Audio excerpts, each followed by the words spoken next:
Hi, this is Dennis with Second Chance Tackle. We're back doing our pandemic projects. We're trying to do one a day just to keep everybody kind of in some semblance of sanity while we all stay inbound, trying to stay well and stay healthy. And today I've chosen a project. It's a Mitchell. And this is the new, not a new, but a newer Mitchell. It's called a Phazer. It was made in China. It's a 5.2 to 1 gear ratio. I'm just trying to find the ball bearings, and it's got one ball bearing in it. Typical of what you would find in an entry-level Chinese-made reel. It probably came on a rod. Phazer doesn't strike fear into anybody's hearts, or at least my heart, in terms of what this particular reel is. But we're going to take it apart and we're going to try and see. That Mitchell bears no resemblance at all to the classic, the Garcia Mitchell, or the Mitchell 300. Not even the same company anymore. So it's a brand name basically more than anything else. This reel was manufactured from the 1940s all the way through the 1980s. It's one that if you're of a certain age like I am, you grew up fishing and you came to enjoy. The engineering in this one was just tremendous. I've done videos on the 300, and if you're interested in seeing the internals of that, by all means, go look at those videos. This one, however, is it's Mitchell. That's the brand name on it. It's a tells us right there, Mitchell. In this case, it's part of a giant fishing reel conglomerate these days. It's called Pure Fishing. Pure Fishing has got a lot of the brands that we knew and loved at one point in time. Abu rather. They still make the Abu ambassadors there. Penn, Berkeley. No, I'm sorry, Berkeley's with the other guys. Mitchell, Shakespeare, maybe Shakespeare, Pfluger, and some others. So that's not to say they're bad reels. They're just a different reel, and in this case we're going to take this one apart and show you how it works. This is a 1,000 size reel, which means it has limited line capacity. It's designed for fresh water, and it's working.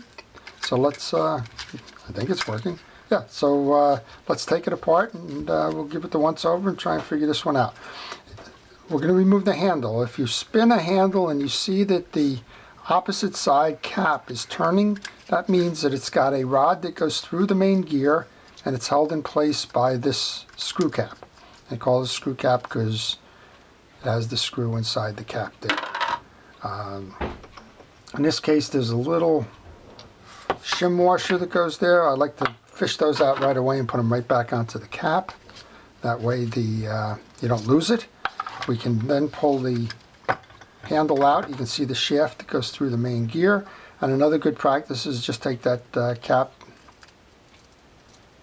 and just put it right back into there so you know where it is when you go to reassemble. You also notice I have a protective glove on my hand to keep grease and grime and debris out of there. And I also have a little parts tray. In this case, it's a bottom of a milk jug. And that's where all my pieces and parts are. And finally, I take pictures along the way. Those pictures help me should I get out of sorts here in terms of how this connects and what sequence these things go back in. That's your drag adjuster knob. That comes off next.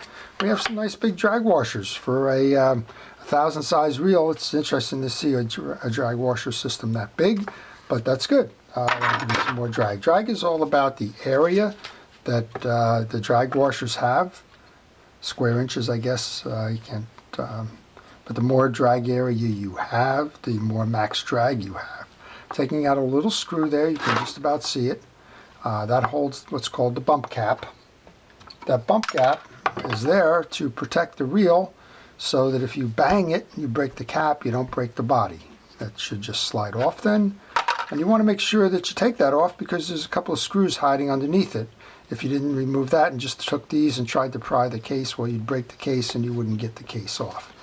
Okay, we're going to, I'm going to take a look at this. This has a half, I call them half cases. These are rusted screws. That gives you an indication of the type of material that was used in these. That's a steel screw that's rusting. It's not a stainless steel screw. And I'm not sure we're going to be able to get these smaller ones out. I'm going to use a micro screwdriver. We're going to try. Oh, okay, we got that one's turning. I doubt if this reel has ever been serviced.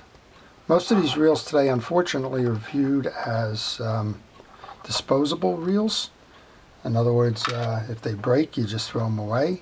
Most of the manufacturers' warranties are up to a year, and if it says subject to repair or replacement, and quite honestly, I don't know if they ever repair them. I think they just go into their bin and find another one for the price, and just send you a new one if it breaks in that time. I can't imagine that they have a staff on hand. I'm going through one right now. I have a Okuma. It was a fairly expensive reel. It was a bait runner reel. Came damaged right from the plant. Damaged. It came inoperable. It wasn't damaged. To the eye, it looked fine. But the anti-reverse was not working on it, and I've sent it back twice now, trying to get the reel repaired from them.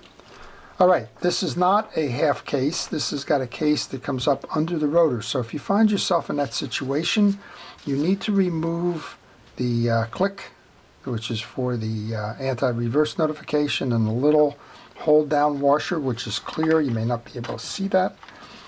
You can simply remove that by pulling off. If it's stubborn at all, use a little leverage, get the first piece off before you go take the second one off. There's two washers on there, so take the pressure washer off first. Okay, then there's a little tie down screw. And this is where it helps to take pictures. You may get distracted along the way, and if that's the case, you can always go back and say, okay, that's where the screw came from, or the like. All right, we're going to 10 millimeter nut on top here. Take that off. And pretty straightforward setup. A lot of folks have seen this one before. This has got I call it a sawtooth anti-reverse. This is not an instant anti-reverse. It has a collar on here with a spring that operates as an eccentric, and as the reel is turning, it's pulling that in, and as soon as you go to back it up, it throws the claw out to grab one of the teeth on the back of the rotor. Now, if there was something wrong with the bearing in that, you could certainly pull these three screws and remove the collar and pull the bearing. In this case, it seems to be working fine. I'm just going to grab a little bit of a cotton swab here, just clean off some of the old grease.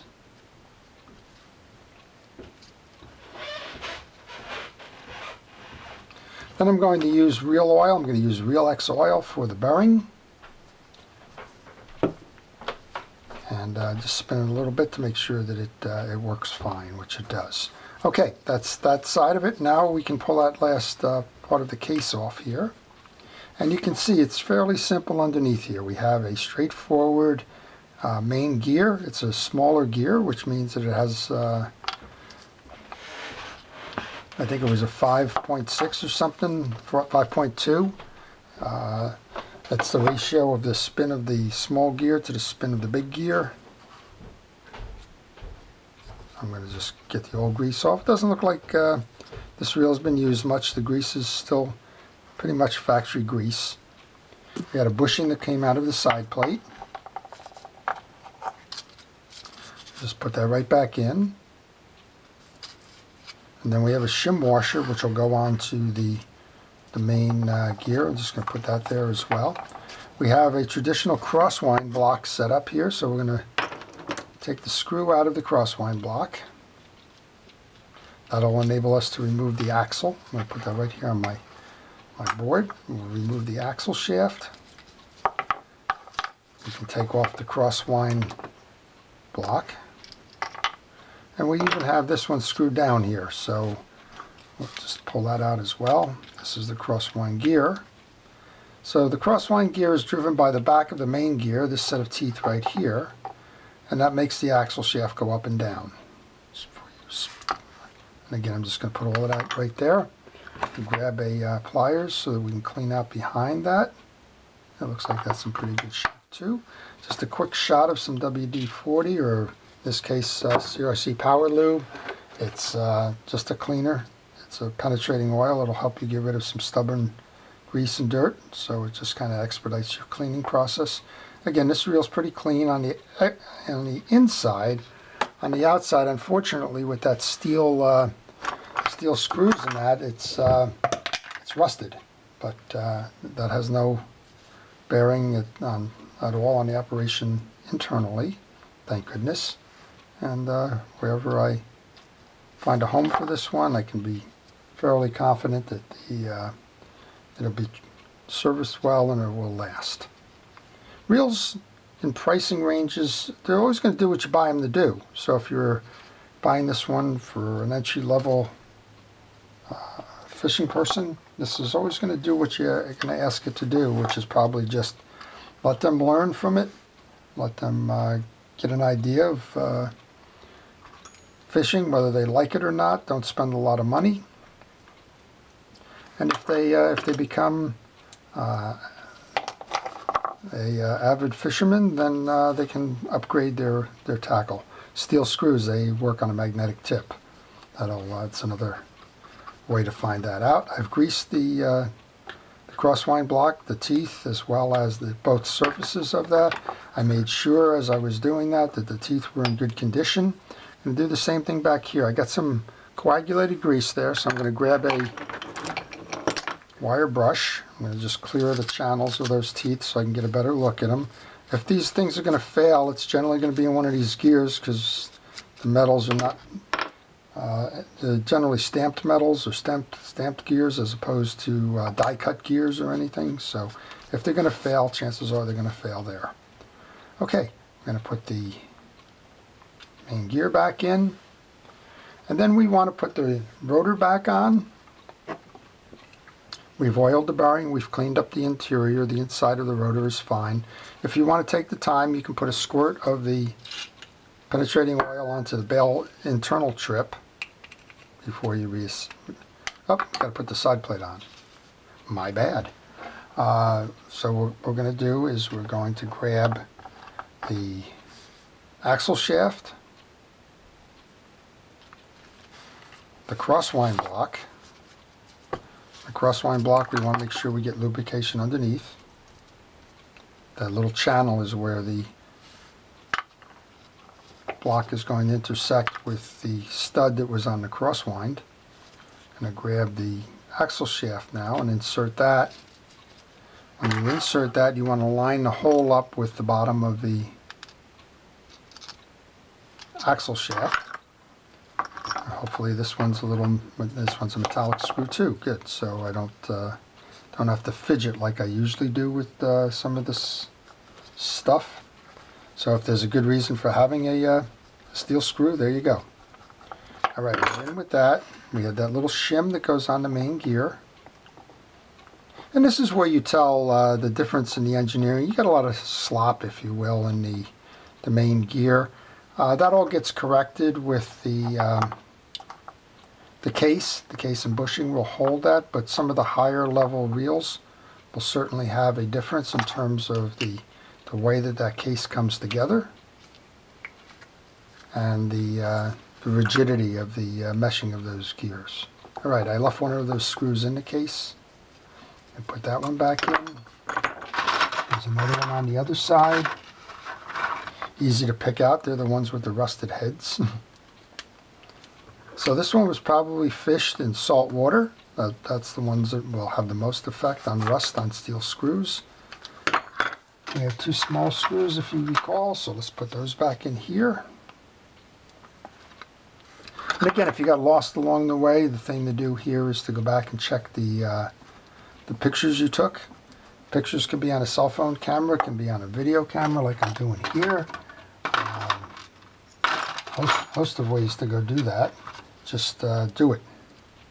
You can do it on a film camera for all that matters. Just again, just take pictures to remind you how you took this thing off so you know how it comes back together. Okay, when we did that, then we can put the rotor back on.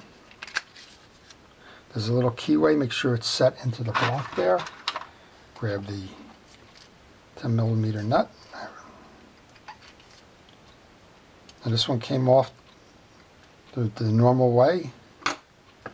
And I'll apologize if you're seeing more of my hand than me tightening the nut here, but I work with a fixed camera, as many of you know, and sometimes you probably get to see more of my hand than you do of the procedure, and I'll apologize for that. Okay, we're tight. Give it a spin. Oh, it's spinning fine. We want to get that hold down screw then.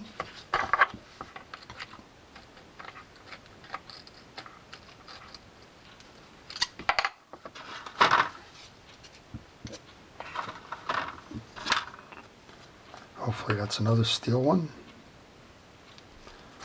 Then the hold down screw goes into the rotor. Bump guard next. Now there's usually a little clip. In this case I'm not noticing it. It looks like it's just held in by a screw. Sometimes there's a little clip insert where it would fit into the side of the case to anchor it. In this case it looks like it's just the screw itself. So duly noted. So I'm thinking this one probably came on a rod and reel combination. Probably designed around a 6.5, 7 foot rod. Freshwater in nature. Probably even came with some entry level tackle. I don't know for sure, but this one's certainly nice for pond fishing, for stream fishing, and small lakes. I wouldn't go too much further beyond that, but it seems to be fine. Okay, we're working well with that. Let's take the drag assembly off, see how that's going. See what's inside this. I'm using a pick to pull the clip out of this one. And we've got felt washers in this one. So you're going to have 3 types of washers. You'll see what happens with felt. They dry and they stick, sort of like using a t-shirt material. That doesn't mean it's bad. I mean, Shimano uses felt washers on high-end reels, like the Stratix or the Sedonas or things like that. So the key point, if you have a felt washer, is that you have to keep them oiled. And if you don't, the oil dries like this, and your drags don't work. So I'm using steel wool just to clean up the dried spots here. There's nothing you can do in terms of the rusting or whatever that debris is on side of a felt. You don't want to tear it. Penn Fierce, before the latest iteration, the Fierce 3 finally went over to HT100 drags, but Penn Fierce was another example of felt washers as a core system. What you want to do with felt is you want to oil them, just like we're doing here. In this case I'm giving them an extra drink of oil because they haven't been oiled probably since they left the factory. But oil will keep the washer flexible and it'll give it grip as you fish. There's an eared washer that always goes in the middle in the slots. The first one was a round one with a kind of an oblong hole there. Here's your last of your felt washers. And we can put that clip back in. And this is it. This is the Mitchell Phazer fishing reel. Small game reel. This is 1,000 size. And oops, that's why they use a parts tray there. It tells you that I didn't put the click rotor back on. Here's your little adjust. Now we can put the spool back on. Reinstall the drag tensioner. So the last time the drag was holding because everything was frozen, so there was no variability in that drag. Now you have variability. You can turn it and you can lock it down. There you go. And there you are. There's your Phazer. Oops. That one didn't trip very well, did it? Okay, there you go. So that's what a modern day Mitchell made in China as an entry level reel looks like. That's how you service one if you have one. And I hope you've enjoyed this. I ask you to stay well, stay healthy, and we'll get through this pandemic, and hopefully we'll all be out there fishing soon enough. So with that, this is Dennis with Second Chance Tackle. Thank you for watching.